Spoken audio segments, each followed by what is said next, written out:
Okay, so welcome back. This is video number 5, and we're going to talk about the buyer that fits these concerns and these pain points. So based on the prior video, we should have an idea about the pain points and the loss of time. Now what we need to do is we need to figure out, what do they look like? What age are they?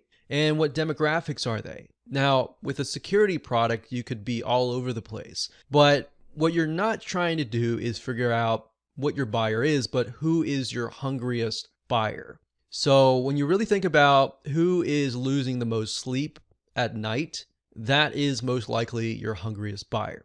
If you've got somebody who's like, yeah, I could use a security product, that would be something good, but they're not necessarily losing sleep, that might not be the buyer that you want to target. Because remember, you can't target everyone.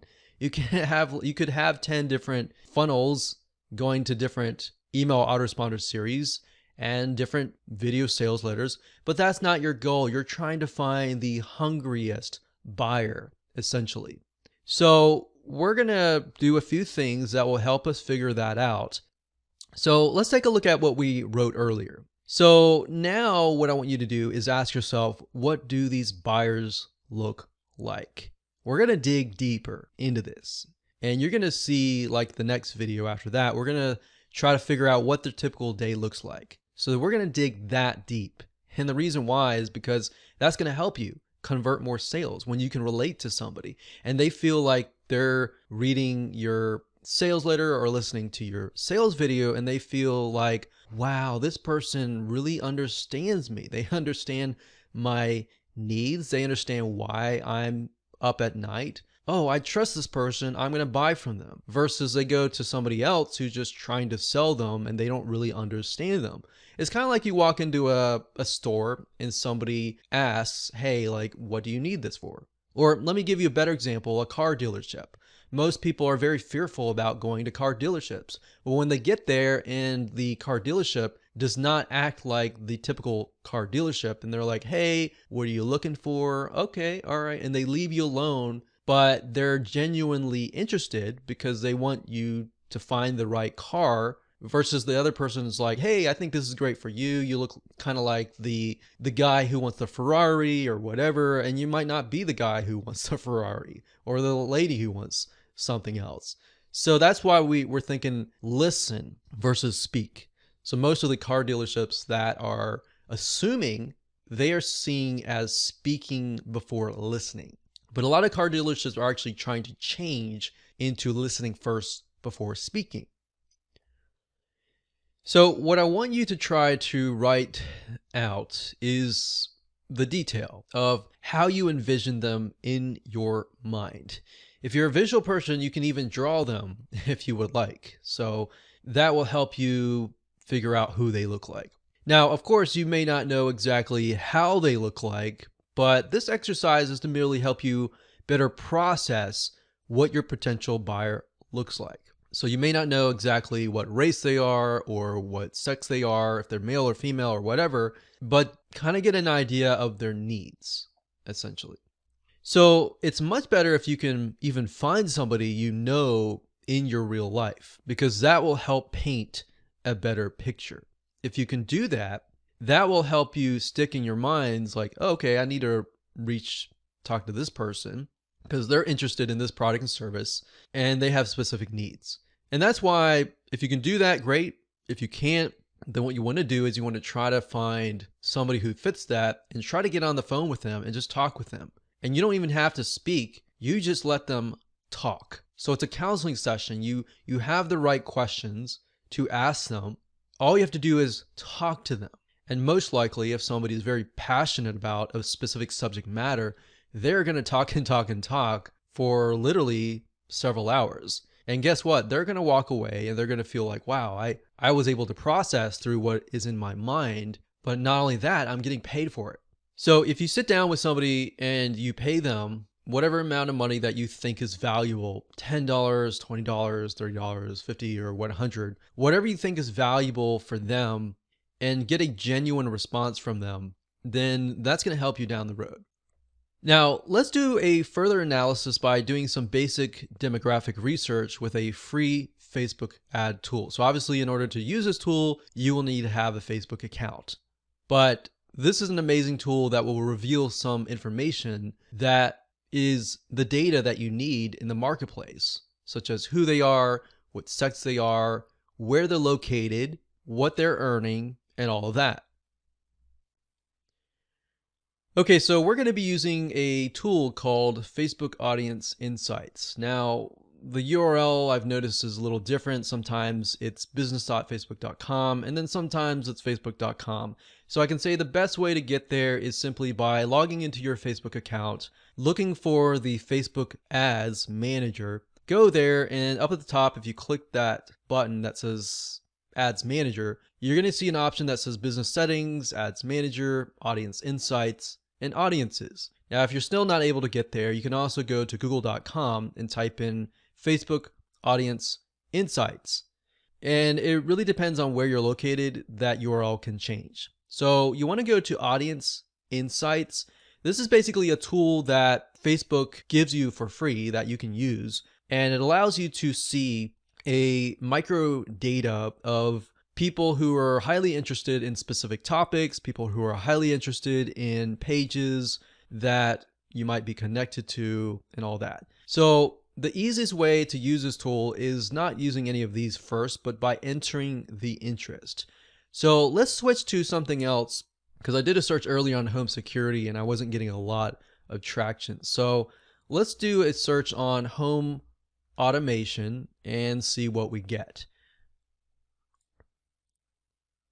Now, what's interesting about this was I assumed that the people that would be interested in home automation would primarily be men. And while it's about close to 50-50, you can see that 56% of women are interested in home automation. Now, we don't know. Hypothetically, that could be because they're using their husband's accounts. We don't know. But this is enough data to tell us that there is a majority of women. So 56% women, 44% men. Now, the nice thing about this tool is it allows you to paint the picture in a better light. So let's say, for example, that we want to figure out, are these women single or are they mainly married? So you can see 21% is the highest here. We've got 25% for men for ages 25 to 34. So this age bracket here somehow seems to be more interested in home automation. Now 35 to 44, for men it's about the same. For women it's about very similar, but it's 21%, 90%. But this bracket here, age 25 all the way to 54, they seem to be highly interested in home automation. Now we can see that the older it gets, 55 to about 65, they're not as interested. In 18 to 24, they're not as interested. So that gives us an idea of who we can target, but we want to get an idea of what their likes are, what their dislikes are, what their lifestyle is, and begin to kind of paint a picture of who they look like. And that's why in a minute, as you can see here, my assumption that it was a men, but it was reality, it was mainly women. And that's interesting because that shows you that my assumption was incorrect. That's why assumptions are so dangerous, because imagine if you were built to build a whole sales funnel based on your assumptions and what you saw, because you're thinking, okay, I own this product and service, so I must know the demographics, but in reality, it's the opposite. So what's nice about Facebook Audience Insights is if you click on one of these, so we'll click on 25 to 34, and this is merely focusing on the women. So 500 to 600,000 monthly active people. We can scroll down and we can see that most of them are married. A lot of them are single, but most of them are married. A lot of them have college degrees. A lot of them are into healthcare and medical services, personal care and home services, education and libraries, legal services.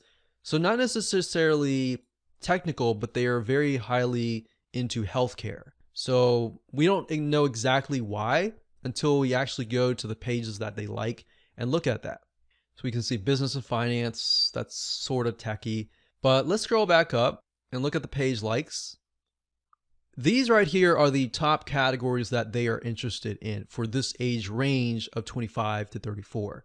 So we can see exactly what they're interested in: clothing stores, jewelry, cosmetics, baby goods, IKEA. So it looks like they're interested in a lot of baby goods. So what we saw earlier was that a lot of them were married at this age, or maybe beginning their life of being married and having a family. So we can see the page likes. You can even go to these pages and see how they interact with each other.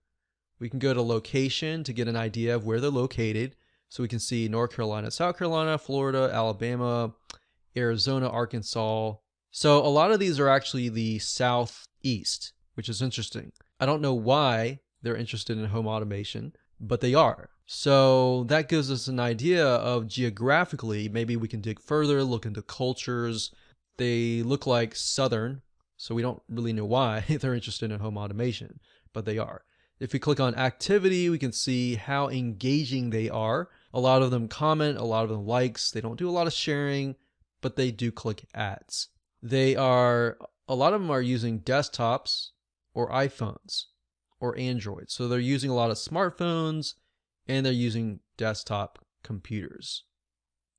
So that gives us an idea of who we're dealing with. If we go back to demographics, the nice thing about this is you can paint a picture for this particular demographic, but if you wanted to move on to, let's say, men ages 35 to 44, we click that with our mouse and Facebook is going to give the data for that particular segment. So if we scroll down, we can see a lot of them are married. A lot of them have college degrees. There's IT, technical services, mathematics, engineering, veterans.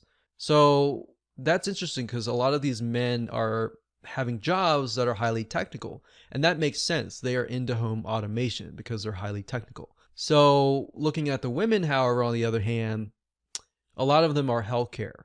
So digging further into that and trying to figure that out would be beneficial to you. So maybe even finding somebody who's that age, who's into healthcare, maybe a nurse or something like that, and sit down and talk with them and they're interested in home automation. That will give you a better idea of who you're dealing with. So like I said earlier, you're not trying to target everybody and all the buyers out there. You're trying to target a specific segment of people who are very, very interested and highly hungry in terms of a buyer. So that's how to use Facebook Audience Insights to gather even more data and more information about your buyer. What I want to do now is dig further and deeper into their typical day.